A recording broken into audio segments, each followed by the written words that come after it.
Les vamos a dar una clase súper resumida y lo básico, o sea, lo básico en el sentido de que es un resumen del programa de reanimación neonatal 2017, que es el actual, ¿sí? Em, para que lo pongan en práctica cuando tengan nuestros casos, los casos que comúnmente nosotros vemos, ¿no? Vamos a empezar con la introducción. Aquí nosotros hemos anotado que por lo general del 5 al 10% de los recién nacidos requieren algún tipo de reanimación cardiopulmonar. Sí, como vemos la incidencia es poca, pero sí se presentan los casos. Por lo general los recién nacidos prematuros precisan reanimación cardiopulmonar con mayor frecuencia. Sí, por lo general el 80% de los recién nacidos de muy bajo peso al nacer, ¿no? Entonces ellos sí son más propensos y estar obviamente pendientes en estos recién nacidos que por lo general pueden requerir ya maniobras de reanimación tanto básicas como avanzadas. Em, Vamos a también a decir que la situación patológica predominante para que exista este tipo de reanimación va a ser los antecedentes prenatales, que es la asfixia perinatal. Esa es una situación predominante en el cual nosotros como equipo médico, tanto el neonatólogo como el obstetra, debemos estar pendiente en estos pacientes para poder estar preparados y listos para una eventual reanimación cardiopulmonar, ¿no? Ya, entonces ahí usted vea.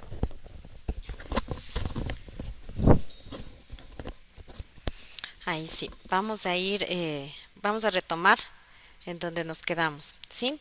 Entonces vamos a decir que la reanimación neonatal es un conjunto de medidas que se realizarán para tratar precozmente y mantener la homeostasis postnatal y la y hemodinámicas correctas, con la finalidad de prevenir la morbimortalidad derivada de una potencial lesión tisular hipóxica isquémica que sufren este tipo de pacientes. Ya, ya.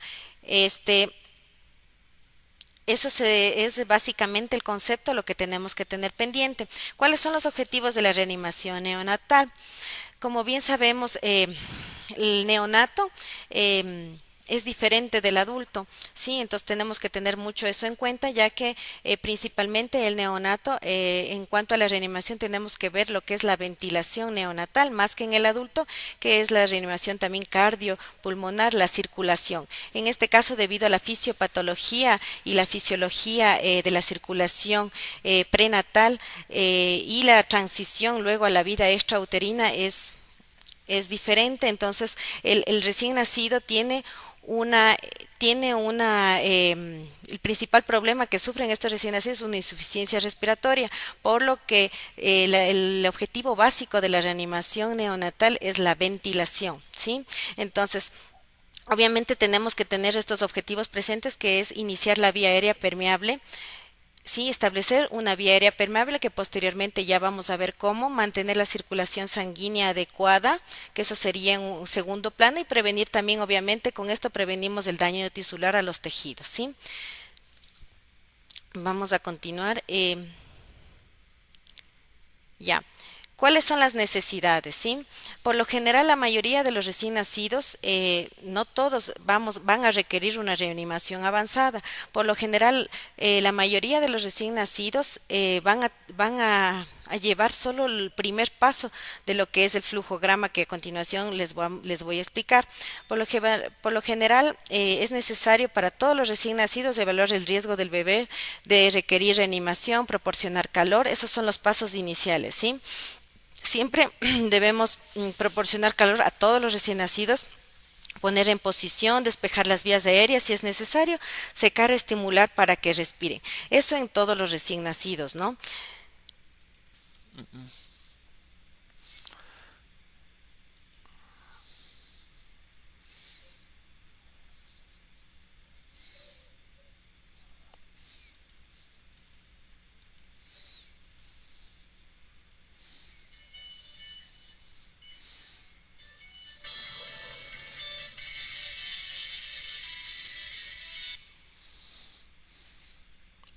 Ya,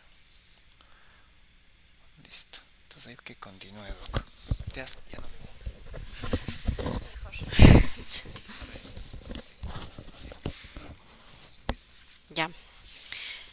Ya, entonces continuamos.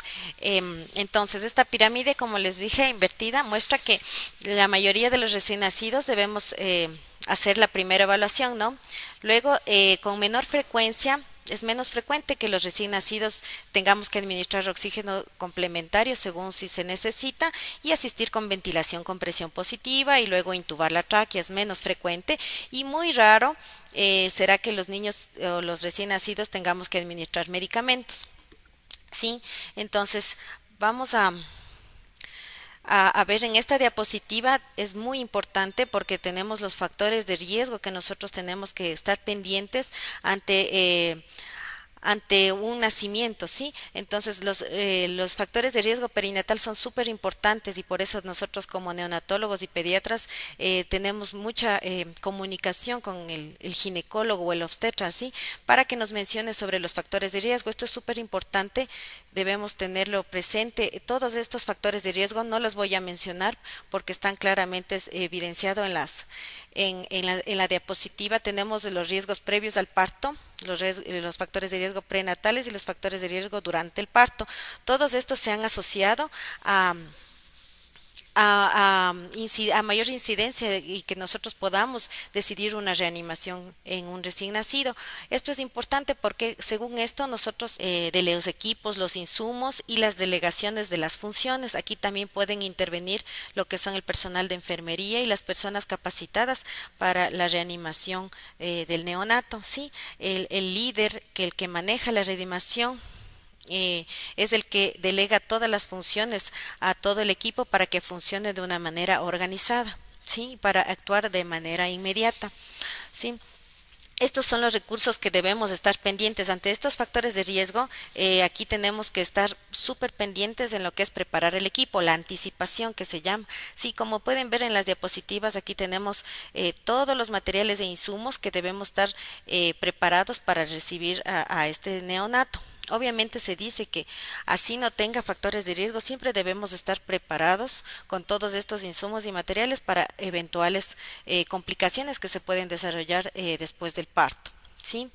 Entonces, esto es súper importante que se conformen los equipos de reanimación cardiopulmonar para que podamos estar pendiente que incluso como vemos aquí, que todos los equipos funcionen correctamente, que se tenga preparado todo, sí, que esté en la sala de parto, obviamente lo que son laringoscopios y todo como vemos en la diapositiva. Sí. Ya, ya. Una vez. Ya, como vemos aquí, eso es lo que decíamos, vamos a conformar un equipo de reanimación previo al parto, ¿no? O sea, antes de que proceda a la interrupción del embarazo, vamos a informar información para el equipo previo a la reanimación. Siempre debemos evaluar primero los factores de riesgo comunicados por nuestro ginecólogo obstetra, ¿no? Identifique el líder, como les decía, del equipo de reanimación. Este líder tiene la capacidad de dominar el flujograma y delegar funciones al resto del equipo, ¿sí? Porque se va a manejar de una manera coordinada todas las funciones que se deben realizar. Tiene que y también identificar quién documentará los eventos a medida que ocurren cada uno de los eventos, ya que la reanimación es un proceso de mucha rapidez y de actuación inmediata. También se debe que, como les dije, suministrar, determinar que los suministros y los equipos sean necesarios y estén en perfectas condiciones para que se puedan utilizar. Y también debemos identificar cómo pedir ayuda adicional para que nos puedan ayudar. Como ven, por lo general se puede conformar un equipo entre por lo menos 2 personas a 4 personas, ¿sí? Mientras más personas se pueda manejar este equipo, los resultados van a ser excelentes. Aquí tenemos el flujograma, que es el actual que tenemos, que lo manejamos ahora, que es del 2017, es el flujograma del programa de reanimación neonatal. Como ustedes pueden observar, aquí tenemos los rombos, se consta de 5 bloques, ¿sí? Tenemos los rombos que son lo que nosotros debemos evaluar a los pacientes, las evaluaciones, y los rectángulos son las decisiones que debemos tomar ante las evaluaciones. Como ustedes ven, es es un bloque largo, pero el mismo se debe evaluar inmediatamente con rapidez sin saltarse ninguno de las evaluaciones, ¿sí? Tanto de las evaluaciones iniciales, los 5 bloques se debe manejar con perfecta coordinación y con rapidez sin saltarnos ninguno de estos. Les voy a ir, bueno, el flujograma no se ve en la diapositiva anterior, pero le vamos a ir desglosando poco a poco, uno por uno, los bloques. Vamos a, sí, ahí está, no, está bien. Tenemos, sí, ahí está bien. Los pasos iniciales son los siguientes. Como ya vimos, tuvimos los factores de riesgo perinatal que ya nos comunican. Previamente los ginecólogos. Tenemos una información, la exposición informativa a todo el equipo de reanimación ante un embarazo de riesgo y la verificación que ya hicimos del equipo. Se produce el nacimiento, debemos tener las 3 preguntas básicas que nos debemos hacer. Es si es un recién nacido a término, si tiene buen tono y respira o llora. ¿Cómo podemos saber? Obviamente el recién nacido a término, vemos ya las características, es un recién nacido grande, por lo general si tiene buen tono. Los recién nacidos tienen movimientos activos de flexión, salvo si es un recién nacido prematuro, que va a haber cierto tipo de extensión, y obviamente si tiene esfuerzo respiratorio, cuando respira, cuando llora. ¿Sí? Esto es importante saber, estas son las 3 premisas que debemos tener en cuenta. ¿Ya? Como vemos, seguimos el flujograma. Si tenemos las 3 preguntas que tenemos, son que positivas, pasamos a la parte derecha donde dice que se debe dar la evaluación inicial, o sea, los pasos iniciales que debemos hacer. Estos recién nacidos están a término, tienen buen tono y lloran, deben permanecer junto a la madre. Por lo general, el momento que nacen se les debe colocar en el abdomen de la mamá y darles los cuidados de rutina. En este caso es calentar con mantas previamente tibias y el secado. Si requieren, por lo general a veces no requieren aspiración, sino solo limpiarles del exceso de líquido en la boca si es que es necesario, proporcionarles calor y nada más. Y la evaluación continua, que es ver si las respiraciones son normales, si no hay cambios de coloración en la piel, como por ejemplo la cianosis central. Si estos pacientes está todo bien, entonces la evaluación inicial se les hace junto a la mamá. Ahí.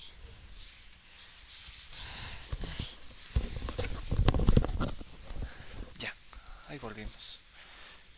Listo, ahí volvemos con la clase, por favor. Continuemos.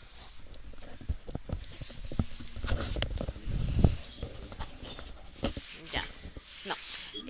Ya, una vez que hemos pasado, si tenemos las preguntas negativas, si, por lo general, si esto no ocurre, puede ser que el niño sea un recién nacido prematuro, eh, que no tenga buen tono, que nazca flácido, ¿sí? Y por lo general los niños cuando no tienen esto positivo puede ser que hagan un periodo de apnea, o sea, que no respiren o que tengan taquipnea, ¿sí? Estos por lo general los signos que nos llaman mucho la atención. En este momento si esto ocurre, vamos a pasar a la parte de abajo del rectángulo donde dice que se va a calentar.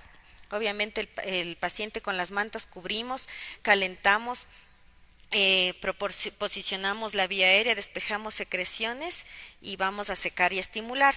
Ya les vamos a, pero para eso necesitamos ya no dejarlo junto a la madre, sino vamos a pasarnos a una cuna de calor radiante para brindar todas estas características que es el calentamiento y obviamente secado y aspirar las secreciones. ¿Sí? Después vamos a continuar. Ya. Entonces, como les repetía, la valoración inicial, estas 3 preguntas son claves para ver el tipo de reanimación que requiere cualquier recién nacido. Mediante estas preguntas nosotros podemos evaluar y decidir si necesita o no un apoyo en lo que es avanzar más con la reanimación. ¿Sí? No se valora el aspecto, aquí no estamos valorando el aspecto del líquido meconial, si es meconial o es claro, ¿no? Solo estas 3 básicas, las preguntas básicas son estas 3. Continuando. Ya.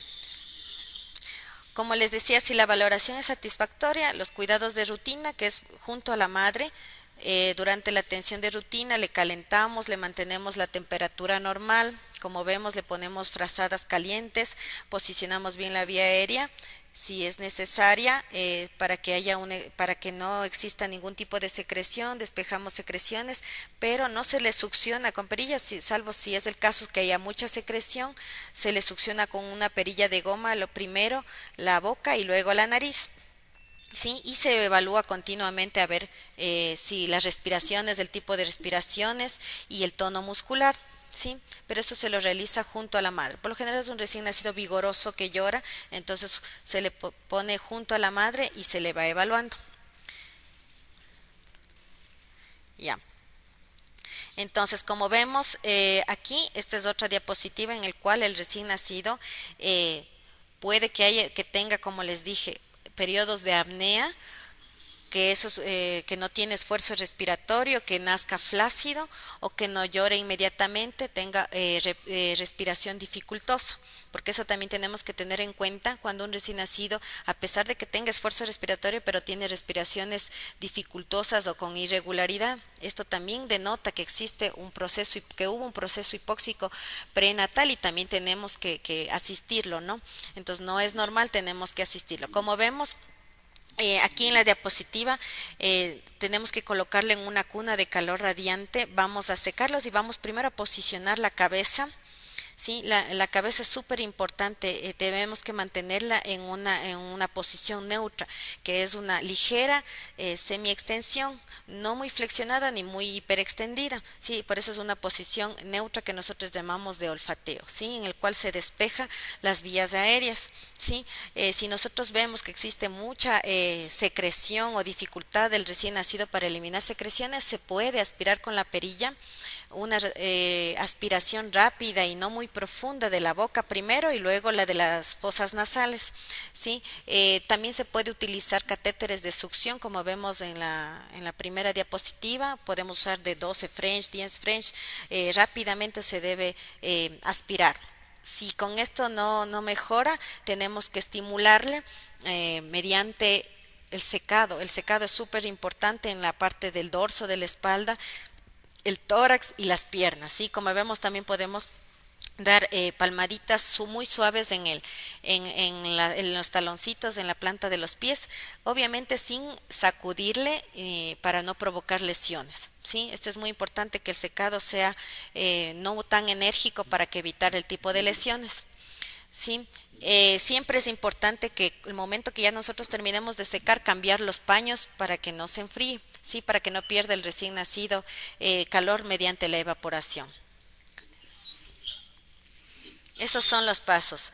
La evaluación inicial, sí. Tras la estabilización, nosotros eso debemos hacerlo en un tiempo de 30 segundos, ¿ya? En estos dos parámetros siempre tenemos que evaluar, tenemos que después de esto evaluar la respiración, ¿sí? Vemos si el recién nacido tiene esfuerzo respiratorio, si este es regular o es irregular, ¿sí? Porque este que les decía, el irregular son respiraciones profundas, que esto nos indica que no está bien el recién nacido, que hay que hubo un evento hipóxico y esto tenemos que ser atendido, y más aún se presenta también como apnea, ¿sí? También debemos fijarnos en lo que es la frecuencia cardíaca. Se debe delegar a otra persona para que mediante un estetoscopio se ausculte y se ausculte la frecuencia cardíaca. Sí, esto es importante, a veces también se lo toma del cordón umbilical, pero esta no es tan fidedigna. Nosotros contamos en ese momento, como tenemos que hacerlo rápidamente, colocamos el estetoscopio en la parte izquierda y en 6 segundos contamos los latidos cardíacos y eso lo multiplicamos por 10. Siempre es importante que la persona que está en la evaluación de la auscultación con un dedito nos haga saber al resto del equipo de reanimación de cuánto es la frecuencia cardíaca, porque según esto tenemos que seguir actuando, ¿sí? En este momento no se recomienda, no se valora en estas ocasiones el color de la piel, porque esto no es una señal que nos indica que debemos seguir actuando, ¿sí? Por lo general, como ya les vamos a poner, los niveles óptimos de saturación de un recién nacido normal a término lo va a adquirir el 90% de la saturación cuando tenga 10 minutos. ¿Sí? Antes de eso, el recién nacido va a tener saturaciones de oxígeno que son propias de intraútero de 60, 70 hasta que llegue a los 10 minutos. Sí, entonces esto es importante que nosotros sepamos y obviamente cuando ustedes tengan un equipo de reanimación o una sala de partos debemos colocar las saturometrías de objetivo. Si ante esta valoración inicial el recién nacido no respira a pesar de la estimulación táctil, del secado, de la evaluación inicial, vamos a pasar a la siguiente. Sígale, sígale, sígale, sígale. Sí, porque se ha pasado. Sígale. Ya.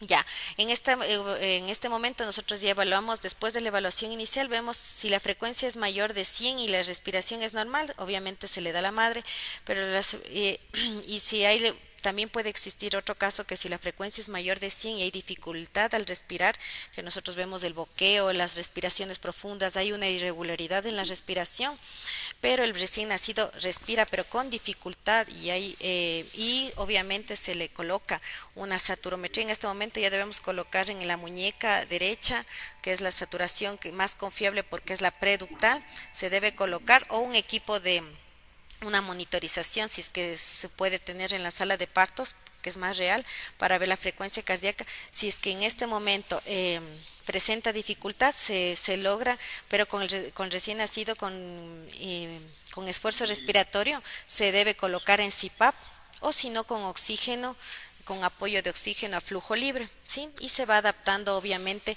las cantidades de oxígeno según la saturometría que tengamos en ese momento a los 30 segundos o al minuto de vida, ¿sí? De acuerdo a la tablita que les vamos a mostrar, ¿sí? De acuerdo al objetivo de la saturación y obviamente se va disminuyendo conforme el recién nacido vaya mejorando la saturación y la frecuencia cardíaca, ¿sí? No, sígale, no, sígale. Está, ya, no, anterior. Ya, ya. Entonces, pero si la frecuencia cardíaca obviamente es menor de 100 o hay apnea y respiración ineficaz, tenemos que continuar a la siguiente fase porque obviamente ya vimos que mediante la estimulación táctil y la aspiración de secreciones no mejora, quiere decir que este recién nacido ya tuvo un proceso hipóxico ya mayor intraútero, entonces tenemos que pasar al siguiente paso que es la ventilación con presión positiva. Acuérdense siempre, como les dije al inicio, que el recién nacido, lo principal es mantener una buena ventilación para que insufle bien los pulmones y haya un adecuado intercambio gaseoso, ¿sí? Entonces, obviamente en este lapso ya, una vez que nosotros ya colocamos oxígeno y que vamos a necesitar ventilación con presión positiva, debemos obviamente monitorización con un saturómetro con oximetría de pulso, que se va a colocar, como les dije, en la mano derecha, y si es posible, este también nos va a proporcionar lo que son datos de la frecuencia cardíaca, la oximetría de pulso. Por lo general, a veces, hasta que se puedan enviar la señal y sean datos reales de la saturación, porque a veces el recién nacido puede estar con una hipoxia muy severa, que la perfusión de oxígeno la perfusión a nivel periférico sea muy baja por el evento hipóxico, a veces no marca en el saturómetro, entonces también nos podemos guiar con el monitorización de electrocardiograma, sí, también se puede, si es que nosotros contamos en la sala de partos. Entonces, ya les vamos a explicar sobre la ventilación con presión positiva posteriormente. Sí, obviamente esta presión positiva podemos darla de tres formas. Si nosotros podemos tener en nuestro servicio, por lo general en nuestros servicios tenemos lo que es el ambú, se le puede dar con presión positiva con máscara, con ambú. También se le puede dar con bolsa a flujo libre o también con un dispositivo que es el circuito en T. ¿Sí? Que ya les vamos a decir posteriormente. Ya, entonces como vemos aquí está el cuadrito que les mencionaba, la saturación preductal, que es en la muñeca o en la mano derecha del bebé. Colocamos el saturómetro y como vemos, las saturaciones tienen que estar en este momento hasta los 10 minutos recién alcanzan entre el 90% la saturación o recién nacido normal, ¿sí? Por eso debemos nosotros siempre ajustarnos al objetivo de la saturación en el momento que estemos reanimando, ¿sí? No vamos a querer una saturación de 90% al minuto de vida, ¿sí? Entonces es importante que vayamos reajustando el suministro de oxígeno para que logremos alcanzar las saturaciones objetivo. ¿Sí? Ese es un resumen de lo que vimos en el primer paso. ¿Ya? De aquí nos guiaremos básicamente con lo que son la frecuencia cardíaca y el esfuerzo respiratorio del recién nacido. Ya. ¿Cuándo se da la ventilación con presión positiva? ¿Sí? Siempre se va a dar cuando el niño deja de respirar o en apnea o en respiración ineficaz, ¿sí? Como les mencionaba, cuando hay respiración irregular, ¿sí? El CPAP siempre nos reservamos para los pacientes que tienen esfuerzo respiratorio normal, pero obviamente por circunstancias no alcanza el objetivo de saturación que mencionamos o existe una cianosis central, ¿sí? Por lo general también se usa en los pretérminos y en estos pacientes que en los cuales sí tienen esfuerzo respiratorio, pero no tienen la saturación objetivo que vimos al momento de vida. ¿Sí? En cambio, la ventilación con presión positiva siempre se da en las indicaciones, siempre está dada para la apnea y respiración ineficaz y cuando la frecuencia cardíaca es menos de 100 latidos por minuto. ¿Sí? Ya. ¿Cómo se puede dar la ventilación con presión positiva? Como les dije, hay tres maneras de dar ventilación con presión positiva. Con la bolsa autoinflable, que es la que nosotros la mayoría de los equipos de los hospitales tenemos, que es el AMBU, ¿sí? La bolsa de anestesia, que es a flujo de gas ajustable, es un flujo libre, y un tubo en T o Neoti, que nosotros también tenemos, no sé si en su hospital la mayoría tiene también Neoti, ¿sí? La bolsa autoinflable, en esta solo podemos dar lo que es presión positiva, ¿sí? No podemos utilizarla para CPAP. Ahora, las que nos puede servir también para CPAP es la bolsa de anestesia o el tubo en T. Les voy a ir mencionando cómo funciona todas las herramientas que nosotros tenemos. El AMBU, bueno, este como dices, una bolsa autoinflable. Esta no requiere que conectarlo a la pared, sí, pero sí se debe manejar con gases mezclados, sí. Necesitamos aquí el flujo de gas que debe ser en 10 litros que debemos colocarlo para que pueda funcionar. Este no necesita, como les decía, tener oxígeno de la pared directo porque esta sí, como es autoinflable, incluso puede utilizar, se infla automáticamente con aire del ambiente, que sería con oxígeno al 21%, y también le podemos reajustar para que pueda tener un mezclador de oxígeno con aire comprimido y oxígeno para dar el valor de la cantidad de oxígeno que necesita el recién nacido. En cambio, con la bolsa de anestesia es un dispositivo que nosotros podemos dar el gas comprimido, que sería siempre obviamente de las paredes. Este sí va a ocupar de la pared, necesitamos tener conexiones en la pared para poder dar, ¿sí? En cambio, la entrada de aire va directamente al recién nacido el momento que está bien cerrada la máscara herméticamente, la mascarilla al recién nacido. Entonces ahí administra el flujo de gas y la presión. Aquí vamos a manejar lo que es PIF y PEP. El PIB es la presión máxima de las respiraciones que requiere un recién nacido y el PEP es la presión que queda al final de cada respiración entre respiraciones, el cual evita que se colapsen los alveolos, ¿sí? Entonces nosotros eh, tenemos pues más seguridad con los dos dispositivos, el flujo de gas ajustable en tubo en T y tanto el bolsa de flujo a gas ajustable, que es el de anestesia, ya que a veces el AMBU no nos da o podemos suministrar con una válvula P adicional que se le puede añadir, pero por lo general a veces no se cuenta con eso y el PIB está dado por las veces que nosotros, es algo subjetivo, ¿no? Puede ser por la presión que nosotros demos con los dedos, puede ser el PIB. Sí, en este caso no se mide, o sea, no es confiable porque podemos dar mucha presión y podemos provocar daño en el pulmón. Obviamente aquí también manejamos lo que son los tiempos inspiratorios, sí, que son el número de respiraciones que se van a dar en segundos, ¿sí? Entonces, mientras más aplastemos en AMBU, vamos a dar la frecuencia respiratoria. En cambio, en los otros, en el tubo en T, ¿cómo se maneja? Tenemos los dispositivos y estos sí tienen, como vemos ahí, la válvula PEP y PIP. Nosotros le programamos para dar justamente, cerramos con la mascarilla herméticamente la boca y la nariz y obviamente se le suministra el gas mediante presionando la válvula de arriba con los dedos y vamos a dar la cantidad que nosotros programamos de PIB y de PEP, ¿sí? Y obviamente la frecuencia respiratoria está dada por el número de veces que aplastamos la válvula, ¿sí? Entonces, Esto es importante tener en cuenta que antes también de que reciba el recién nacido la ventilación de presión positiva, obviamente también debemos despejar primero las vías aéreas con la succión previa que ya lo hicimos. Sí, eso básicamente. Ya, entonces, ¿cómo se debe dar la ventilación con presión positiva? Como les mencioné antes, la vía aérea tiene que estar libre para iniciar la ventilación con presión positiva. La posición de la cabeza tiene que estar neutra o en leve extensión. Por lo general nos podemos ayudar con una toallita enrollada bajo los hombros del recién nacido, cuando los recién nacidos tienen el occipucio prominente, entonces esto nos dificulta a veces. Los recién nacidos pueden flexionar la cabeza y puede obstruir la vía aérea. Entonces siempre tenemos que tener en cuenta que la posición de la cabeza tiene que estar neutra, ni muy hiperextendida ni muy flexionada. Esto es importante para que podamos administrar una buena presión con ventilación con presión positiva. ¿Sí? La presión es variable. ¿Cómo empezamos nosotros? ¿Cómo calculamos la presión que debe colocarse?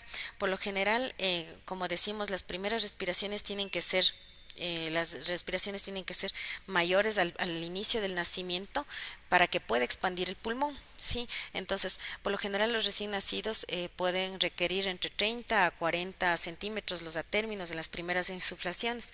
Por lo general, a veces en los recién nacidos más pequeños, en los prematuros, podemos usar 20, 25, ¿sí? Entonces, estas son las primeras insuflaciones que siempre deben dar y obviamente esto se va a regular o a ver, se puede ir disminuyendo conforme el recién nacido mejore, sí, se puede ir disminuyendo. También debemos estar pendientes del momento que nosotros administramos este tipo de presión, ver los movimientos del tórax. Por lo general, nosotros vemos el momento que realizamos las ventilaciones, que el tórax se expanda o que haya movimientos torácicos. Esto nos indica que la ventilación con presión positiva que estamos administrando a nuestro recién nacido es la adecuada y que está ingresando correctamente el aire a los pulmones y tiene la presión adecuada. ¿Sí?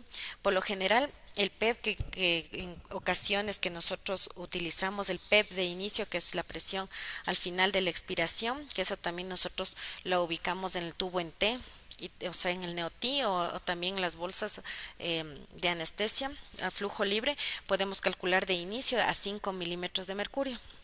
Sí, estos son lo que se recomienda en las primeras respiraciones. La frecuencia cardíaca siempre debemos dar una frecuencia cardíaca entre 40 y 60 ventilaciones por minuto, que esas son las normales que nosotros debemos lograr el objetivo en nuestro recién nacido. ¿Cómo lo hacemos para que nosotros podamos más o menos tener esta frecuencia? Podemos decir ventilo 2 3 ventilo 2 3, entonces más o menos estamos dando una frecuencia entre 40 y 60 ventilaciones por minuto. Siempre debemos hacer todo rápido y la evaluación. Sí, como les decía, la evaluación de la expectación torácica es súper importante y obviamente aquí debemos ya, una vez que apliquemos esto, siempre debemos evaluar en 30 segundos. Este paso debe hacerse en 30 segundos, ¿sí? Evaluamos la expansión torácica y auscultar.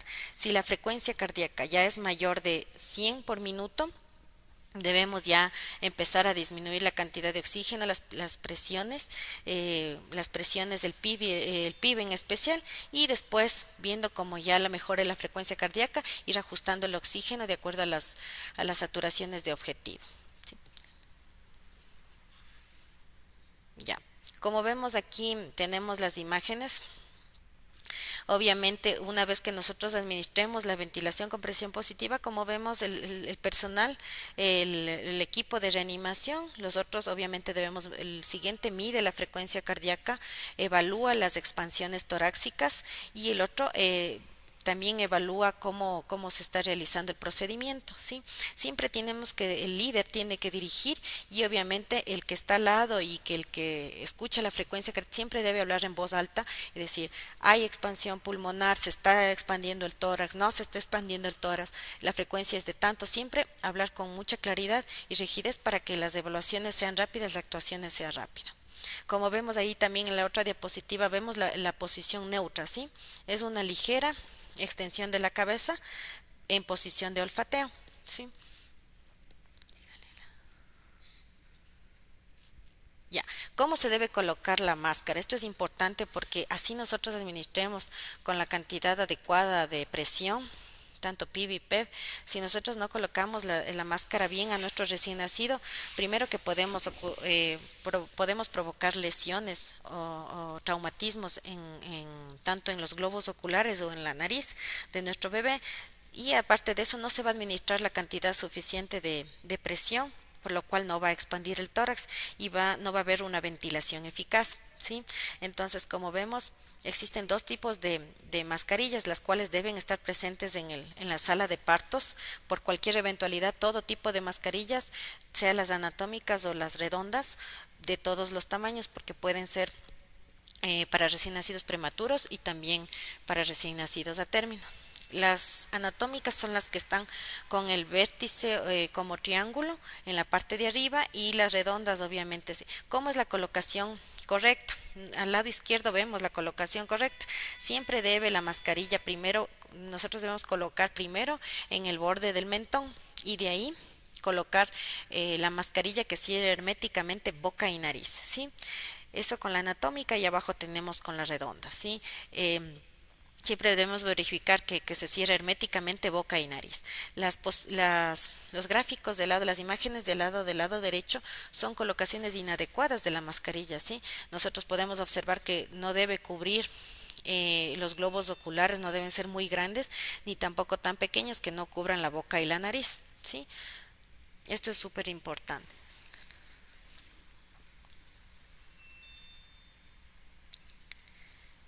Ya, aquí vemos otra colocación de las mascarillas que son inadecuadas. Como vimos, el sellado es incorrecto, por lo cual, si el sellado es incorrecto, le va a haber escape de gas, escape de aire, por lo general, entonces, en estas situaciones no va a haber una ventilación con presión positiva adecuada. Esto tenemos que tener en cuenta siempre. Ya. Entonces, ¿cómo se puede colocar la mascarilla? Como les dije, con una mano podemos colocar primero, como vemos en el primer gráfico, en el mentón, y luego colocarla que cierre herméticamente boca y nariz, ¿sí? Con el pulgar y el índice podemos el uno colocarlo en el mentón y en forma de C, y el otro en la nariz, ¿sí? En la base de la nariz. Y ahí se va a administrar la presión positiva. También existe otra técnica que es con las dos manos. Como vemos, sujetamos la máscara con el dispositivo en forma de C, y la otra mano lo que hace es colocar bien o posicionar bien la cabeza, porque necesitamos mantener la posición adecuada, y con el índice y el resto de dedos vamos a colocar en el ángulo de la mandíbula para ligeramente abrir la boca, ¿sí? Esto es importante para abrir la boca, y lo vamos a colocar en esa posición en la mandíbula, en la articulación de la mandíbula. Ya. Ahí vemos también la técnica de las dos manos para fijar y cerrar herméticamente. Puede que la otra persona del equipo de reanimación nos ayude con dar la ventilación con presión positiva, mientras la persona que está dirigiendo puede darlo con las dos manos para asegurarnos de que el cierre sea hermético y el sellado sea hermético y las ventilaciones sean adecuadas.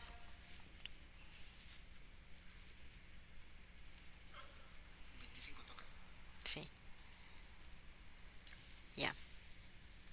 Ya. ¿Cómo iniciamos el flujo de oxígeno? Por lo general, el recién nacido a término, según los estudios, requiere, por lo general, fracciones de inspiratorias de oxígeno de 21%, sí, que es del aire ambiente. Se debe iniciar, se ha visto en los estudios que la reanimación con 21% es muy eficaz como el 100%. Entonces, se debe iniciar con 21%, ya que con esto sí se ha tenido buenos resultados y ha habido mejoras y hemos alcanzado el objetivo de saturación, ¿sí? Como dijimos en este programa de reanimación, lo importante es evitar la hipoxia y también la hiperoxia. Ahora cuidamos mucho al recién nacido en cuanto a hipoxia e hiperoxia. Por lo general, nosotros también podemos dar al 60%, obviamente si no mejora debemos ir subiendo poco a poco, ¿sí? En los recién nacidos prematuros, por lo general, la cantidad, la fracción inspirada de oxígeno puede ser entre 21 y 30%, que debemos iniciar la ventilación con presión positiva, puede ser con 21 a 30%. Por lo general, con 30% es ideal y conforme veamos la saturación de oxígeno, nosotros vamos viendo cómo está la saturación de oxígeno. Si está baja, pues obviamente podemos ir incrementando poco a poco de 5 en 5. La fracción inspirada puede ser hasta 30, 40, 60, ¿sí? Entonces, mediante la ventilación con presión positiva con máscara, se debe iniciar con esas cantidades la FiO2.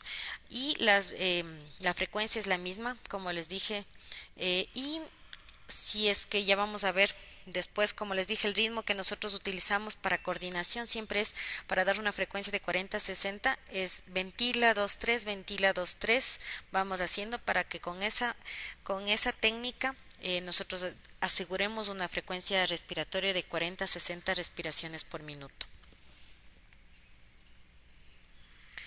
Ya. ¿Cómo vamos a evaluar la ventilación con presión positiva? ¿Cómo vamos a hacer la evaluación a ver si estamos administrando una adecuada ventilación positiva, o sea, una ventilación eficaz? El indicador más importante y que nos es muy certero que la ventilación con presión positiva es exitosa es el aumento de la frecuencia cardíaca. Cuando nosotros administramos bien la ventilación con presión positiva, vamos a ver enseguida un aumento de la frecuencia cardíaca en el recién nacido. Si estaba menos de 100, va a ir mejorando, va a ir a más de 100 y posteriormente puede ir más más de 100, que es el objetivo. Y obviamente también mejora la saturación, ¿sí? Como nosotros ya en este momento ya estamos colocando un oxímetro de pulso y un monitor cardíaco, nosotros vamos a evaluar y vamos a ver, o con un estetoscopio, el incremento de la frecuencia respiratoria y la saturación mejora, ¿sí? Entonces, se debe realizar las dos evaluaciones de la respuesta de la frecuencia cardíaca del bebé con presión positiva por separado, ¿sí? Siempre vemos lo que es primero la mejoría de la frecuencia cardíaca y luego, obviamente, la mejoría de la saturación, ¿sí? Sí. Ya. ¿Cómo evaluar la respuesta del bebé también a la ventilación con presión positiva? ¿Sí? Cuando, por ejemplo, también podemos observar que si la frecuencia está aumentando, si la frecuencia cardíaca no está aumentando, obviamente debemos verificar que existan movimientos del pecho con las respiraciones que nosotros estemos dando. Esto es súper importante porque hay veces que la frecuencia cardíaca no aumenta y es porque estamos administrando mal la presión positiva. Nosotros tenemos que ver si es que hay movimientos del tórax el momento que nosotros estamos dando la respiración asistida. ¿Sí? Entonces, como les dije, siempre la persona de lado que nos ayuda debemos decirle, el pecho sí está moviéndose, entonces continúa con la ventilación con presión positiva durante 30 segundos. Luego se realiza una segunda evaluación, ¿sí? Esto primero en 15 segundos. Si vemos que el pecho no se mueve y la frecuencia cardíaca no mejora, se realiza la segunda evaluación de la frecuencia cardíaca, ¿sí? Luego de 15 segundos de haber dado la ventilación con presión positiva. Entonces ahí vemos que la frecuencia cardíaca no está aumentando o el pecho no se está moviendo. Entonces debemos anunciar porque en este momento nosotros debemos tomar otras acciones, ¿sí? Las ventilaciones no se están insuflando los pulmones, entonces llegamos al paso del pasos correctivos de la ventilación. Esto también es importante hacerlo. En estos pasos, los pasos correctivos de la ventilación son estos que es importante que lo resumamos con siglas, lo tenemos para acordarnos porque ese rato es importante actuar rápidamente, ¿sí? El momento que la frecuencia cardíaca no mejora y las ventilaciones son ineficaces, no se mueve el tórax, vamos a los pasos correctivos de la ventilación, que se le ha resumido como el Mr. Sopa, ¿sí?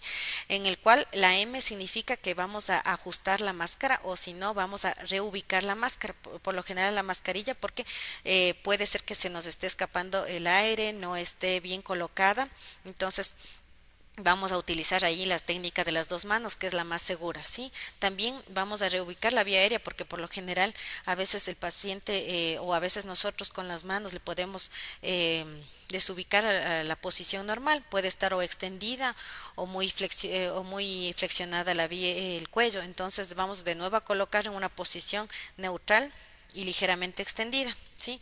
En este momento que ya hacemos estos dos pasos, volvemos a dar la ventilación con presión positiva y vamos a evaluar y seguimos evaluando los movimientos del pecho, ¿sí? Si los movimientos del pecho no existen o la frecuencia cardíaca no sigue aumentando, vamos a la siguiente que es la S y la O. La S es succionar primero la boca y la nariz, puede ser con perilla o con la sonda de aspiración, ¿sí? Rápidamente, como les dijimos, la técnica. Y también vamos a abrir la boca, como les dije, los dedos van a estar en el ángulo de la mandíbula y vamos a hacerla para adelante la mandíbula y abrir la boca para que pueda entrar aire, ¿sí? Una vez que hacemos esto, volvemos a dar la ventilación con presión positiva y seguimos evaluando los movimientos del pecho, vamos a volver a evaluar si es que hay movimientos del pecho, ¿sí? Mediante la ventilación.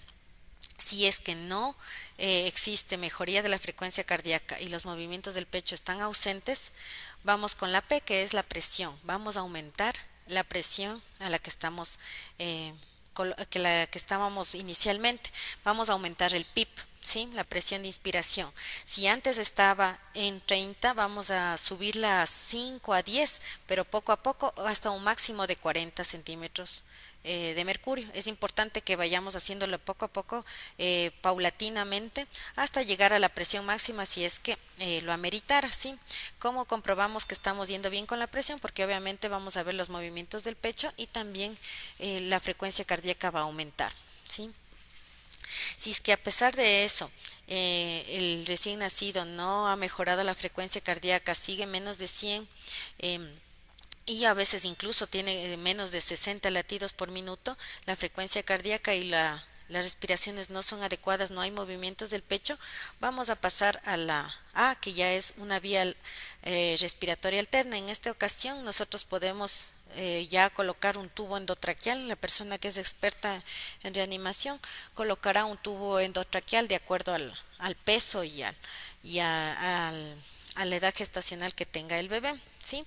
Si es que no tenemos mucha experiencia en lo que es intubación endotraqueal, siempre se debe buscar una alternativa que puede ser la máscara laringea, ¿sí? Y obviamente en este punto nosotros siempre ya debemos pedir ayuda a más personas para que nos ayuden a realizar más la reanimación ya avanzada, porque en este punto ya tenemos que entrar a la reanimación que ya es avanzada, sí. Entonces siempre debemos pedir ayuda a más personal para que nos asistan en los acontecimientos posteriores. Una vez que nosotros ya colocamos el tubo endotraqueal, siempre debemos verificar que estemos en vía aérea. Sí, ya, ya. Entonces, bueno, este es un gráfico de lo que ya les resumimos, cómo estamos la ventilación positiva, ¿sí? Como vemos, ya para tener para administrar una alternativa, la vía aérea, la frecuencia cardíaca, como vemos, ya es menor de 60 por minuto, entonces, y no ha mejorado a pesar de la corrección con la ventilación con presión positiva, con el Mister Sopa, que es la corrección de la ventilación con presión positiva. Si a pesar de esto rápidamente ya cambiamos a otra vía aérea, ¿sí? Entonces esto es un resumen. Si la frecuencia cardíaca no mejora, entonces tenemos que tener la alternativa en la vía aérea, que es la intubación, ¿sí?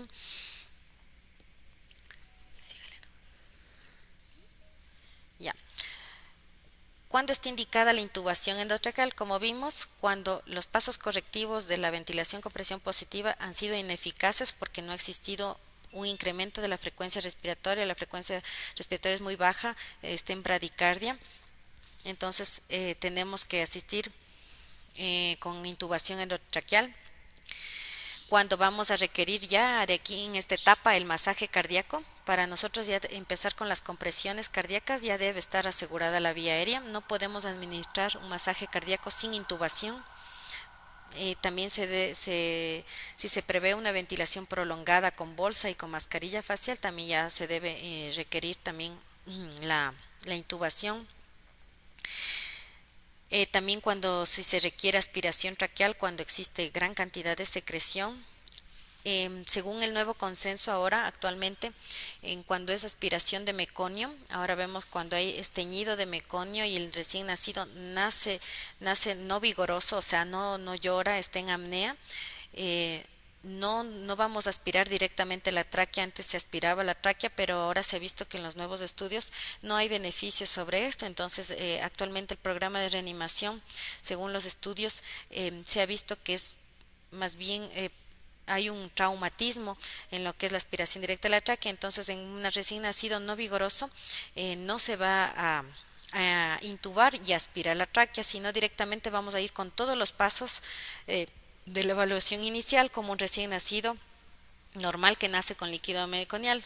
Tenemos que hacer la ventilación con presión positiva, primero el secado, la succión con perilla y todo del líquido teñido con meconia y obviamente la ventilación con presión positiva y si no mejora, obviamente la intubación, pero no directamente ya aspiramos la tráquea con tubo endotraqueal, ¿sí? Esa es la diferencia que ha habido, el cambio último que ha habido en estos casos en broncoaspiración de meconio, ¿sí? Cuando también indicamos, está indicado la intubación endotraqueal de entrada, es cuando pacientes con malformaciones congénitas como hernias diafragmáticas, el neonato debe ser intubado inmediatamente.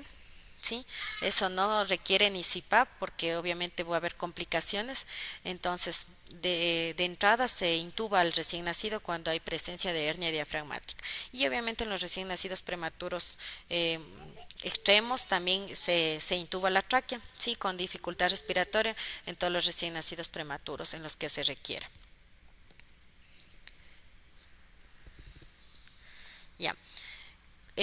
Para esto nosotros obviamente ya debemos tener listo el equipo previamente, ver que funcione el laringoscopio, que tenga inclusive las pilas adicionales para que esté correctamente funcionando. ¿Sí? Vamos a necesitar las hojas por lo general van a ser las rectas, no las curvas, las tipo Miller. Sí, nosotros ocupamos la uno que es para recién nacidos a término, la 0 para recién nacidos prematuros y la 00 cuando son recién nacidos muy prematuros. ¿Ya? El tubo endotraqueal, el diámetro y profundidad, por lo general nosotros evaluamos de acuerdo al peso, la edad gestacional. Como vemos, ahí tenemos una guía, es un cuadro en el cual nosotros podemos calcular el diámetro del tubo endotraqueal, que nosotros como vemos por el peso y por la edad gestacional. ¿Sí? ¿Cómo calculamos la inserción del tubo? Hay varias formas, ¿no?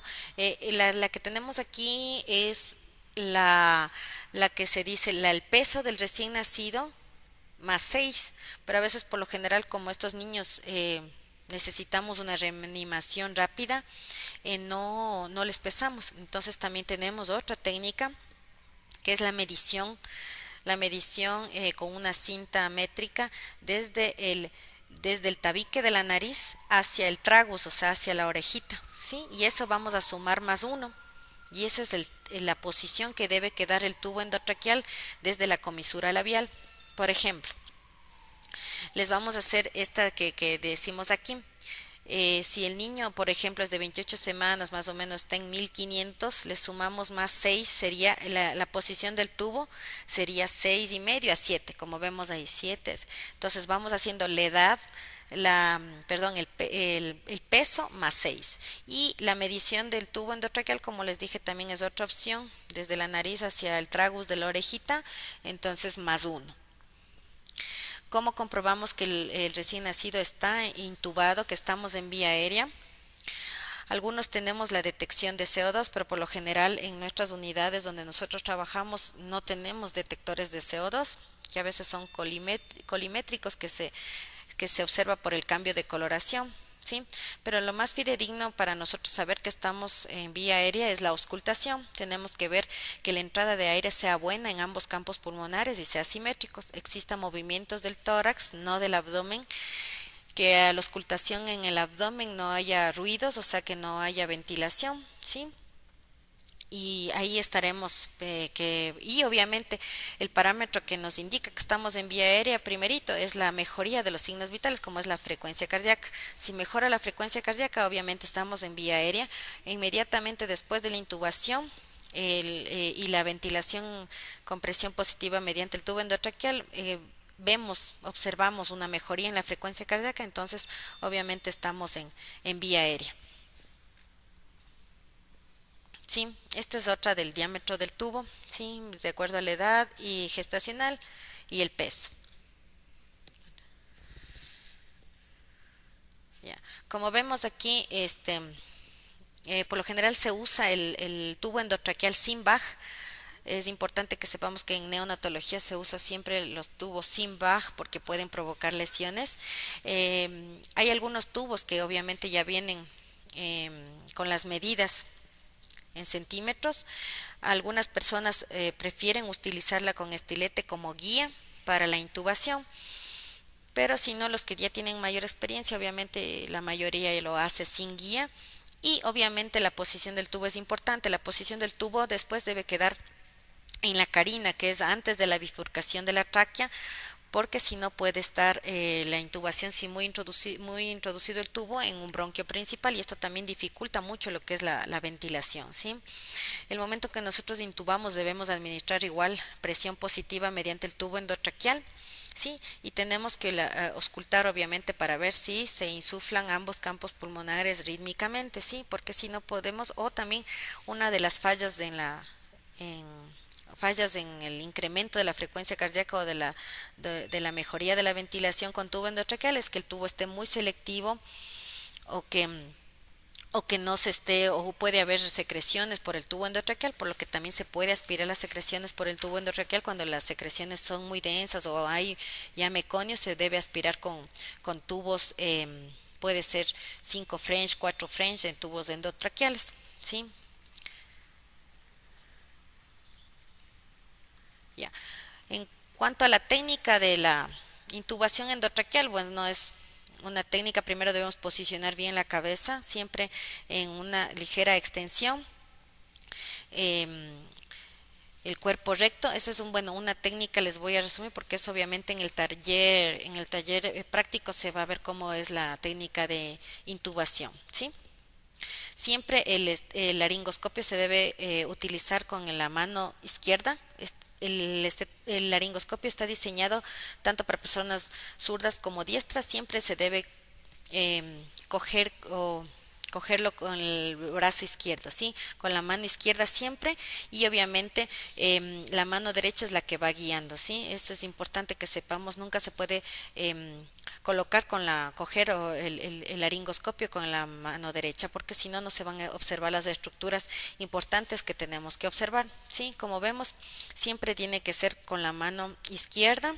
Entonces nosotros entramos por la parte lateral derecha de la lengua y vamos a llegar a la parte de la valécula, que es la parte anatómica, y una vez ahí vamos a observar, vamos a hacer una ligera, no bruscamente, sino vamos a desplazar la hoja de laringoscopio hacia el lado del manguito, como vemos, no en lado curvo, sino recto al manguito, para que podamos observar la epiglotis, y obviamente debajo que se encontrará las cuerdas vocales, y obviamente dentro en el espacio entre las dos cuerdas vocales vamos a colocar el tubo endotraqueal. Bueno, esa técnica la vamos a hacer en el taller práctico, que lo haremos después.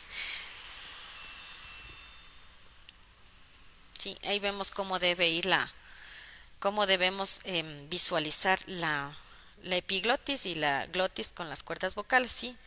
La posición correcta es la del lado izquierdo, en la cual debemos dirigir la hoja en dirección al manguito, ¿sí? La otra es una posición inadecuada y podemos lastimar la vía aérea, podemos traumatizar la vía aérea, ¿sí? Se recomienda realizar un intento. Si no mejora, se debe ventilar, ¿sí? Y obviamente ver la persona que esté más capacitada para volver a intentar. No se recomienda insistir en la vía aérea, los varios intentos, porque se puede lastimar, lastimar o edematizar la vía aérea, ¿sí? Entonces es importante que la persona que tenga mayor experiencia lo haga, y lo haga en uno o en dos intentos máximos, ¿sí? Si no, tenemos la mascarilla laringe, que también es otro dispositivo que se puede ocupar. ¿Ya? Ahí vemos las estructuras cuando nosotros hacemos la laringoscopía, se ven las estructuras que les mencionaba, ¿sí? Lo importante es las cuerdas vocales y obviamente la glotis, que es donde va a ir introducido el tubo endotraqueal, ¿sí? Ya. Como les dijimos, cuando el tubo está bien colocado, esto es importante ver el aumento rápido de la frecuencia cardíaca, los sonidos están audibles en ambos campos pulmonares, en las dos axilas por lo general se les ausculta y los movimientos son simétricos del pecho con cada respiración, ¿sí? Ya, esta es otra, la que yo les decía, cómo podemos también colocar la posición del tubo antes de fijarlo. Debemos ver que el tubo esté bien colocado. Esto es lo que sería la técnica de la distancia nariz del tragus, ¿sí? Como vemos, es la medida más uno, ¿sí? Esa es la profundidad de inserción que vamos a introducir el tubo endotraqueal para que esté bien ubicado en la carina, o sea, antes de la carina debe estar bien ubicado para que exista una buena ventilación. Ya, esa es la otra de la edad gestacional que también nosotros ocupamos, la de peso al nacer. Ya, pero la que más ocupamos, o sea, es a veces cuando no se tiene el peso, la de la distancia nariz-tragus también se ocupa. Ya, en este punto, ¿cuándo se comienzan las compresiones torácicas? ¿Sí? Cuando la frecuencia cardíaca es menor de 100, ¿sí? Pero aún es mayor de 60 y las ventilaciones mediante el tubo endotraqueal con ventilación con presión positiva no expanden el tórax, ¿sí? Por lo menos cuando ya en este punto damos unos 30 segundos de ventilación con presión positiva mediante tubo endotraqueal y la frecuencia cardíaca puede ser incluso hasta menor de 60 y menor de 100 y menor de 60, que insufla los pulmones, o sea, porque obviamente hay una ventilación efectiva porque está insuflando los pulmones, pero en 30 segundos no se consigue una mejoría de la frecuencia cardíaca, incluso es menor de 60 latidos por minuto, entonces el movimiento del pecho también se está evidenciando con la ventilación, entonces vamos a requerir ya compresiones torácicas, ¿sí?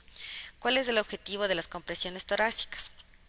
Por lo general, en estos pacientes ha existido una hipoxia grave en el cual el riego coronario está afectado y por ende la función contráctil del músculo cardíaco se ha deteriorado. Entonces, en estos casos debemos ya empezar con las compresiones torácicas, las compresiones para mejorar la perfusión, ¿sí? Este es, como vemos, es en este punto donde debemos ya empezar con las compresiones cardíacas una vez que tenemos asegurada la vía aérea con intubación. Entonces vamos a empezar ya con las compresiones cardíacas. ¿Cuál es el objetivo de las compresiones cardíacas? Es comprimir entre el esternón y al corazón contra la columna, ¿sí? Contra las vértebras torácicas. De esta manera nosotros damos una presión hacia la aorta, una presión diastólica hacia la aórtica, hasta la aorta y mejoramos la perfusión y también mejoramos el riego por las arterias coronarias al músculo cardíaco, que en estos casos está muy afectado, o sea, la hipoxia es grave y está muy afectado. Ya. Para hacer estas compresiones, obviamente primero debemos haber dado ya 30 segundos de ventilación con presión positiva por tubo endotraqueal. Una vez que comprobamos que las ventilaciones son eficaces porque hay movimiento del pecho y no mejora la frecuencia cardíaca, entonces ahí sí procedemos ya con las compresiones cardíacas. Ya. ¿Cómo se realiza la técnica de las compresiones cardíacas? Como vemos, aquí tenemos la técnica de los 2 pulgares. Los pulgares deben estar correctamente posicionados entre una línea imaginaria que queda entre las dos líneas mamilares y por encima del apéndice cifoide. Siempre debe ser en el tercio inferior del esternón y por encima del apéndice cifoide siempre, ¿sí? Entonces en esa gráfica ahí vemos la área donde vamos a aplicar las compresiones, ¿sí? El espacio debe ser, o en el espacio tiene que estar duro, si es que el colchón o la colchoneta que está en la cuna radiante no nos permite comprimir bien, o sea, una superficie dura, nosotros colocamos como que abrazamos el tórax, ¿sí? Una vez que nosotros necesitemos compresiones torácicas, es importante que la persona que va a administrar las compresiones torácicas se coloque en la cabecera de la reanimación y la persona que está dando la ventilación positiva a un lado, ya que en este punto nosotros ya debemos ver que vamos a requerir una colocación de una vía, un acceso venoso, sí, que en este caso nosotros podemos ya utilizar la vía umbilical, la vena umbilical para administrar lo que son drogas, porque si ya llegamos al punto de las compresiones torácicas, por lo general ya vamos a utilizar un acceso venoso que puede ser la vía umbilical, entonces es importante que la persona se coloque en la cabecera para dar paso a el otro asistente que nos va a ayudar a canalizar una vía venosa umbilical, ¿sí? Ahora en este punto tenemos que coordinar la ventilación con las compresiones torácicas. ¿Cómo se coordina?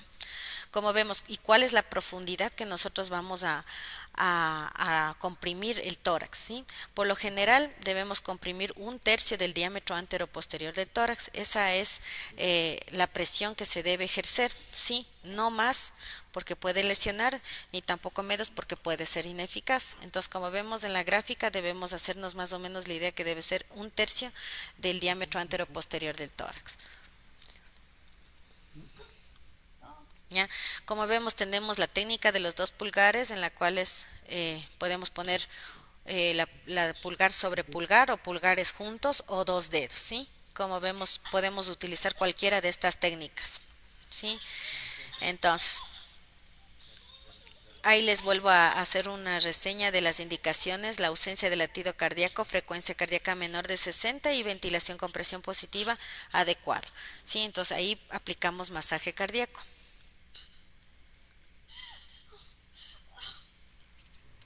Ya. Ya, ¿cómo vamos a coordinar? En este punto debemos administrar con las compresiones cardíacas 90 compresiones por minuto en 2 ciclos respiratorios, los cuales se van a coordinar con la ventilación, ¿sí? Para proporcionar aquí ya un...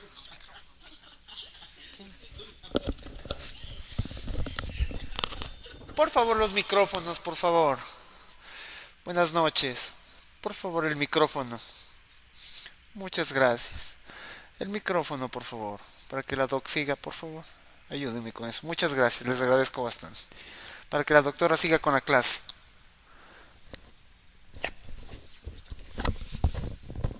¿Ya? Como les decía, entonces en este punto ya tenemos que coordinar la ventilación con las compresiones cardíacas. Vamos a administrar 3 compresiones cardíacas y una ventilación. Sería 3-1, ¿sí? Para coordinar debemos empezar con las compresiones cardíacas. Obviamente la persona que dirige va a empezar 1, 2, 3 y ventilo, y 1 y 2 y 3 ventilo, y 1 y 2 y 3 ventilo, ¿sí? Siempre debe decirlo en voz alta y coordinar siempre con las ventilaciones.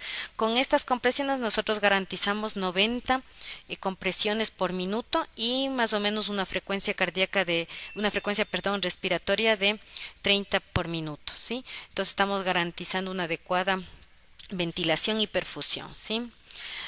En este punto, cuando nosotros ya intubamos, debemos subir la fracción inspiratoria de oxígeno. Siempre vamos ya no a estar con 30 ni 60, sino 100% el oxígeno, ¿sí? Es importante que también sepamos que ya una vez intubada la tráquea, debemos subir la fracción inspirada de oxígeno a 100 y de esta manera ver que los resultados y mediante ya las compresiones, obviamente. Este procedimiento de las compresiones torácicas y la ventilación se va a realizar en un minuto, o sea, en 60 segundos se va a realizar esta maniobra y se va a evaluar en un minuto, ¿sí? Vamos a evaluar estas compresiones cardíacas con la ventilación en un minuto. ¿Cómo vamos A ver, vamos a evaluar. Como vemos aquí, vamos a ver que mejore la frecuencia cardíaca y obviamente la saturación objetivo. Sí, entonces es importante no suspender las compresiones durante un minuto porque esto nos puede afectar más, ya que el riego cardíaco, el riego de las arterias coronarias cardíacas se puede ver afectado. Entonces es importante que no se suspenda por mucho tiempo. Entonces nosotros verificamos, puede ser por el monitor, que es más fidedigno el monitor de electrocardiograma, o si no por el pulsioximetría de pulso, que también debe estar presente, o si no por mediante el estetoscopio, ¿sí? Entonces, como vemos en la gráfica, si tenemos igual, si a pesar de 60 segundos de haber administrado las compresiones, la frecuencia cardíaca es menor a 60, entonces ya pasamos al otro plano, que es la medicación, que ya es una reanimación muy avanzada en la cual ya debemos que utilizar drogas. En este caso vamos a utilizar la adrenalina, ¿sí? Siempre debemos plantearnos en este punto que si no mejoramos hasta esto, siempre debemos ver que el tubo esté bien posicionado, que no haya secreciones, que los pulmones se expandan, que el pecho se expanda y que no haya, o que las compresiones se esté dando adecuadamente las que son, o ver algún otro tipo de inconveniente que se tenga en ese momento para poderlo corregir antes de pasar a la parte medicamentosa, ¿sí? Síganle. ¿Ya? Una vez que nosotros ya vemos que no ha mejorado a pesar de una buena compresión cardíaca y obviamente una buena ventilación, si es que todo está bien, ya procedemos a administrar lo que son las drogas. Para eso necesitamos unas vías de infusión, que es la vena umbilical que les dije. Como vemos, también podemos utilizarla por la vía endotraqueal, pero no es tan segura porque la cantidad y la reacción no va a ser inmediata. Entonces, la mejor administración de la medicación debe ser por las vías, por la vena umbilical, ¿sí? Como vemos ahí en el cordón umbilical, nosotros podemos observar las dos arterias y la una vena. El catéter que nosotros podemos ocupar ahí puede ser 3.5 a 5 French, en el cual se coloca el catéter umbilical por la vena umbilical. Como vemos, la más ancha, de boca ancha, siempre puede estar a las 12 en el sentido del ombligo, y como vemos las más pequeñas son las arterias, ¿sí? Debemos colocar en la vena umbilical, ¿sí? Nosotros por lo general, como es una emergencia, lo colocamos, y el momento que se extraiga sangre, ahí es cuando ya debemos dejar de introducir el catéter, ¿sí? Una vez que fluya sangre, ahí lo mantenemos el catéter y ahí podemos administrar las drogas, ¿sí?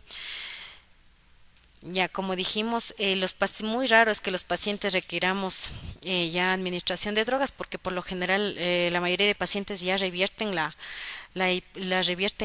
hipoxia y revierten los acontecimientos ya en la intubación o en las compresiones. Pero cuando se ve afectado mucho, si el evento fue muy grave, que afectó bastante el músculo cardíaco, entonces sí vamos a necesitar las drogas, ¿sí? Como vemos ahí, esta es la administración de adrenalina por vía intratraqueal. Esta es una técnica mediante un catéter, un catéter intratraqueal se le administra, ¿sí? Pero como dijimos, no es una vía tan segura. Luego de colocar la dosis de adrenalina, que la adrenalina por vía umbilical o vía intraósea, que también es una vía segura, se debe administrar de 0.1 a 0.3 ml por kilo, ¿sí? La adrenalina que vamos a ocupar es adrenalina 1 en 10.000, o sea, 0.1 miligramos en 1 ml, que esta se debe diluir previamente para obtener una concentración de 1 en 10.000. Esta se la administra por vía umbilical, ¿sí? Luego de eso, se debe lavar la vía umbilical, el catéter, con solución salina, puede ser de 0,5 a 1. Si nosotros vamos a ocupar por tubo endotraqueal, vamos a administrar la adrenalina, vamos a administrarla con una dosis de 0.5 a 1 ml por kilo, ¿sí? Entonces, vamos a ver que en esta vía no es tan segura y los efectos van a ser un poco más tardíos, ¿sí? Por lo general nosotros vamos a evaluar después de la administración de adrenalina, no se descontinúan ni las compresiones ni la ventilación con presión positiva por el tubo endotraqueal, se mantiene, solo vamos a administrar la adrenalina y vamos a ver el efecto de la adrenalina en unos en 60 segundos debemos ver por vía umbilical si ya ahí existe mejoría de la frecuencia de la frecuencia cardíaca. Sí, en más o menos en 60 segundos ya debe haber una mejoría de la frecuencia cardíaca administrada la adrenalina por vía umbilical. Por la vía intratraqueal se demora un poco más, no es tan segura, puede que requiera más tiempo para la evaluación y no mejore mucho por esta vía. Si se logra ya colocar una vía umbilical, una vía venosa umbilical, es preferible repetir la dosis. Si lo hizo por vía intratraqueal, se repite una vez ya que obtengamos una vía venosa umbilical, ya se debe administrar, se debe repetir la dosis ya por vía intravenosa de la adrenalina, porque es más segura la administración, ¿sí? Ya. Estas son unas de las indicaciones de cuándo debemos utilizar la adrenalina, ¿sí? Lo que les hablé anteriormente, cómo se prepara. La ampolla viene de 1 ml, entonces ahí estaría la concentración de 1 en 1000, pero nosotros necesitamos 1 en 10.000, entonces añadimos 9 ml de solución salina, ¿sí? Esto es importante tenerlo en cuenta en el personal de enfermería. Estas son las dosis intravenosa, endotraqueal y obviamente si en 60 segundos no mejora o en 3 minutos se puede volver a colocar otra dosis más de adrenalina, ¿sí? Esto es básicamente lo que llegamos al punto de la reanimación cardiopulmonar. Sí, ¿ya? Si nosotros vemos que en este punto que hemos llegado a la adrenalina y se ha vuelto a repetir, la frecuencia cardíaca no mejora, vamos ya a lo que es, tenemos que ver otros factores que puede ser hipovolemia si nosotros tenemos antecedentes de placentas, desprendimientos de placenta, placenta previa, sangrante, oclusiones del cordón, prolapsos del cordón. Entonces siempre es importante ver el antecedente que podríamos estar en un hipovolemia. Entonces para eso nosotros debemos expandir con volumen, ¿sí? Ya como tenemos asegurado una vía venosa, en lo que es vía umbilical podemos ya expandir, utilizar expansores de volumen, que en nuestro caso siempre utilizamos suero fisiológico o solución salina, ¿sí? O si es que dependencia de los antecedentes, si podemos pensar que es una hipovolemia, que el bebé está en un choque hipovolémico, se puede pasar sangre o RH negativo, siempre y cuando veamos los antecedentes, ¿no? Siempre los antecedentes prenatales son importantes para que nos pueden guiar. La dosis es de 10 a 20 ml por kilo que se administra de expansores de volumen. Siempre en 5 a 10 minutos, siempre es un bolo que se les debe administrar. Se puede utilizar por 3 ocasiones, ¿sí? Siempre, obviamente, las complicaciones, no exento de complicaciones. Tenemos la hemorragia intracraniana y la sobrecarga de volumen, ¿sí? Sobre todo en pacientes que son prematuros. Sí, entonces esto es importante saber. También, si no mejora con esto, debemos tener la posibilidad de que estamos ante un neumotórax, sí, un escape aéreo. Entonces, la clínica es importante que sepamos ver la ausencia de entrada de aire en el campo pulmonar es importante, sí, para tomar las siguientes decisiones. En este punto que nosotros ya hemos reanimado más de 10 minutos y no hemos conseguido ya respuesta, pues ya se debe dar, el índice de morbimortalidad ya es muy alto, entonces se puede ya suspender la reanimación, ¿sí? Si nosotros una vez que ya va mejorando la frecuencia cardíaca, obviamente ya una vez que la frecuencia cardíaca ya ha mejorado a más de 60 y menos de 100, se interrumpe las compresiones cardíacas y se mantiene la ventilación con presión positiva, ¿sí? Una frecuencia ya de 40 a 60 más rápida, ¿sí? Entonces de ahí vamos viendo la mejoría y obviamente todos estos tipos de pacientes que han requerido ya un aporte, una reanimación avanzada o una reanimación ya con intubación o alguna reanimación más de la evaluación inicial, ya deben ser trasladados a la unidad de terapia intensiva para el manejo posterior y ver el manejo posterior a la reanimación, ¿sí? Entonces son pacientes que ya ingresan en la unidad de terapia intensiva para valorar las complicaciones posteriores de la reanimación. Ya. Sí, los fármacos que a veces sí se han utilizado es la naloxona en depresiones respiratorias de recién nacido con antecedentes de narcóticos de la madre. Por lo general, esta es la dosis, no se ha utilizado. mucho por lo general, pero sí pueden utilizarse cuando existen ya antecedentes de fármacos en la madre, ¿sí? Como les dije, las situaciones especiales es en líquido amniótico meconial, que en estos casos ya vemos que en el algoritmo ha cambiado. Como les decía, si es de meconio y recién nacido está vigoroso, solo se aspira con perilla y la estabilización se la puede hacer junto a la mamá, ¿sí? Ya, como les dije, sí, Camila. Ya, estos son unos puntos que nosotros vemos que la reanimación no se puede lograr cuando son prematuridad muy extrema, son fetos no viables. Ahí nosotros no, por ética y cuidados final de la vida, no se debe reanimar pacientes menores de 23 semanas, menos de 400 gramos. Sí, son pesos muy bajos extremos y por lo general ya no se debe reanimar. Pacientes con malformaciones de alta morbimortalidad, la anencefalia, las trisomías, la 13, la 18, que esas son causas de, ya se debe ver la posibilidad sin estos casos de no reanimación, ¿sí?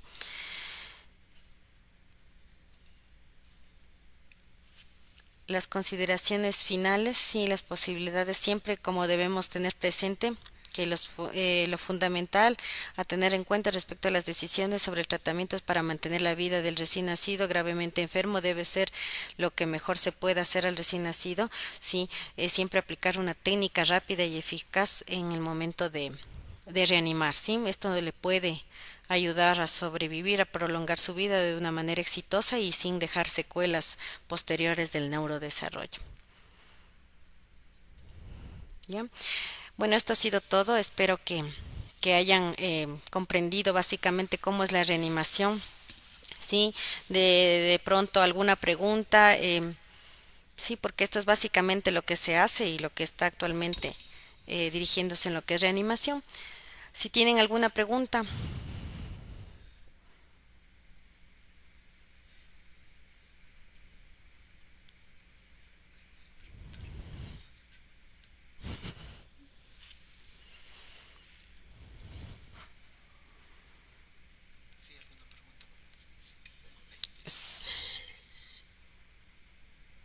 No le escucho. No, no le escucho. ¿Alguna pregunta? Pero Aló. Buenas noches, Doc. Disculpe, la verdad que estuvo muy interesante, pero es larguísimo el tema y es difícil, hay que repasar. sí, claro. Es importante que ese flujograma que les di lo tengan siempre, por lo general a veces lo pegamos en la sala de partos, incluso es básico esa reanimación, ¿sí? Los pasos básicamente, los bloques hay que repasarlos porque todos hay que hacerlos en una sincronía con el equipo de reanimación y siempre evaluar, ¿no? No saltarse ningún paso, es un largo, pero lo bonito es hacerlo en la práctica, eso es mucho más satisfactorio y enriquecedor porque debemos coordinar con todo el equipo para realizar la reanimación. Así es, muy amable y mil disculpas por las preguntas que no me quedé corto. Listo. Gracias. No, ¿alguna otra pregunta de pronto? ¿Alguien más desea hacerlas?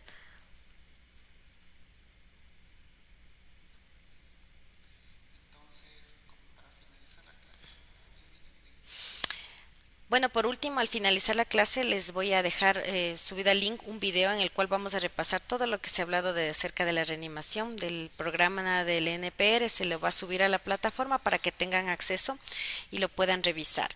Es un resumen ya de todo lo que se ha visto en del NPR, entonces espero que les sirva mucho. Sí, y obviamente el taller práctico es lo más importante que si se lo puede realizar, lo realizaremos. Sí, un gusto. Sí, muy amable, doctora. Mil gracias. Gracias, gracias a usted. Bueno, buenas noches. Entonces, la doctora me acaba de facilitar un video. Yo les voy a subir a la plataforma. De igual esta clase está grabada para que ustedes la puedan revisar en sus casas. Y entonces nos veríamos la próxima clase. Les agradezco.